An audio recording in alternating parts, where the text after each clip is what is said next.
Hola! Okay, today we're going to start talking about the two past tenses, or los dos tiempos pasados. So, what do we want to know about them? Okay, there are two past tenses in Spanish. They're the preterite and the imperfect. These two past tenses both tell what happened in the past, but they have very different uses. So, let's talk about those different uses. The preterite is a tense that I like to think of as the boom past tense. So that means first, a use is for completed actions. So it's an action that's over, it's done, it's finished. So an example of that is, ayer yo fui al supermercado. Yesterday, I went to the supermarket. We're just emphasizing the fact that it's over, it's done. Another example of the preterite is you know how long or how many times the action occurred. So it is specific. So keep in mind that preterite is your specific tense. So for example, ayer llovió por 2 horas. Yesterday it rained for 2 hours. So we know exactly how long that action occurred. Or fuimos a la playa 5 veces. We went to the beach 5 times. So do we know how many times we went to the beach? Yes, exactly 5. That time could be 100 times. It could be 1 time, as long as it's specific. The preterite is also used for interrupting actions. So in this sentence, I have 2 different verbs, a preterite verb and an imperfect verb. One is the interrupting action. Hablábamos cuando mi madre me llamó. We were talking, imperfect, when my mom called. Boom, interrupted action. So the action that interrupted is the preterite. Another example of when we use the preterite is when you know when the action took place. So for example, el miércoles empezamos las clases. On Wednesday, we started class. So anytime I say on Monday, on Tuesday, on Wednesday, if we know exactly when it happened, we use the preterite. The preterite also describes the beginning of an event or an emotion. Ella empezó a llorar cuando vio al perro. She started to cry when she saw the dog.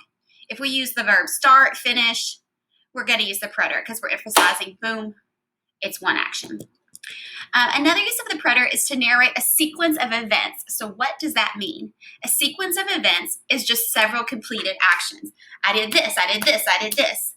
For the example, el hombre vio el accidente, corrió y ayudó a las personas. The man saw the accident, he ran, and he helped the people. So 3 completed actions or a sequence of events. Let's move on to the imperfect now. So if the preterite is the very specific past tense, the imperfect is the not specific past tense. So one use for the preterite, or the imperfect, is habitual or repetitive actions.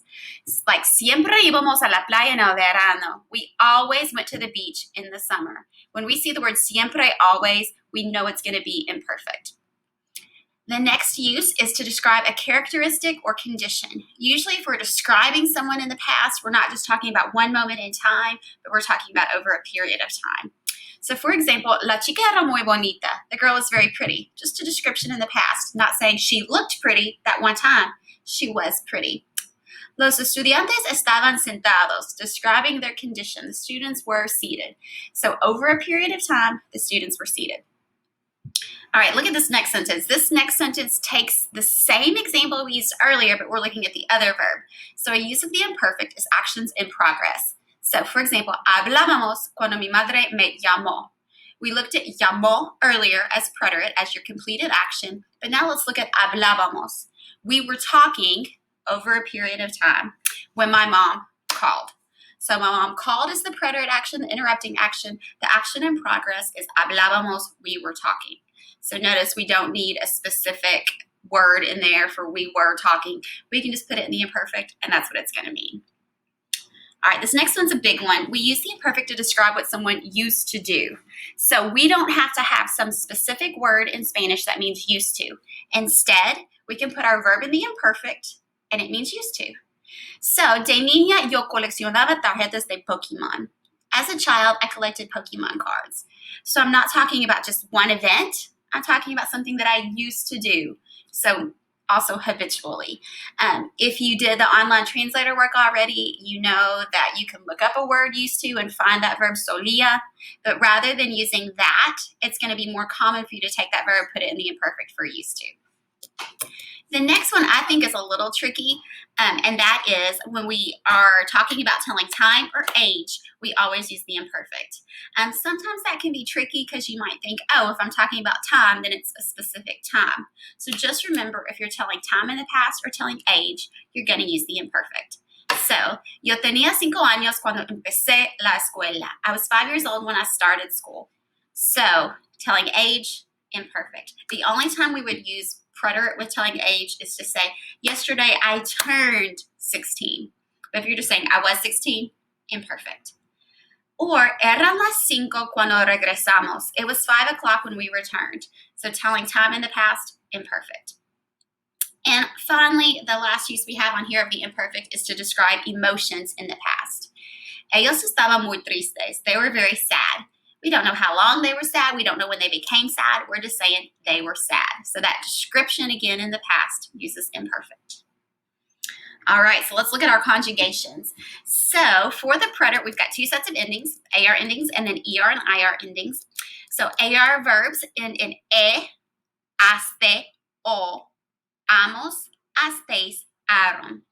So take a look here. The e has an accent mark on it. The o has an accent mark on it. And let me show you something with the vosotros form. To make the vosotros form in the preterite, we take the to form, aste, we add an is, and we make asteis. That will work with any verb in Spanish. To make the vosotros form, take the to form and add an is. ER and IR verb endings, e, it's an accent mark on the I, iste, yo, accent on the o, imos, isteis, hierron. So again, the I has an accent, the O has an accent, and to make the vosotros form, we take the to form and we stick an IS on the end. Easy.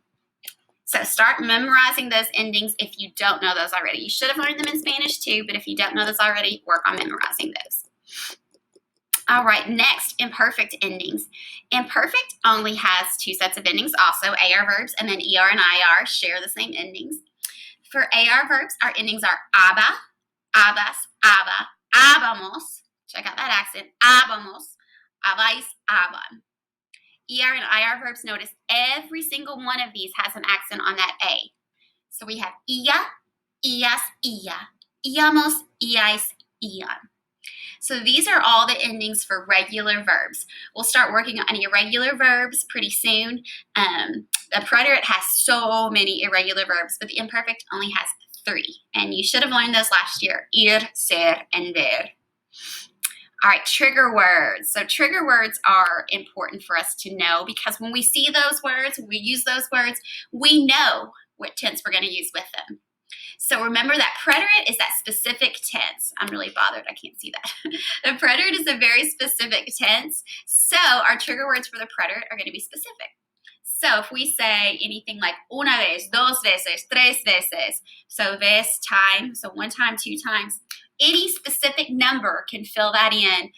If we're saying 1 time, 2 times, 1,000 times, as long as it's a specific number, then we're going to use the preterite. If we say a specific time, like ayer, yesterday, anteayer, the day before yesterday, la semana pasada, last week, if we're telling specifically when something happened, that's preterite. Also, if we're telling a specific day of the week with el lunes, el martes, el miércoles, on Monday, on Tuesday, on Wednesday, so that el goes in there for on Monday. We don't have to say en, just el lunes, el martes.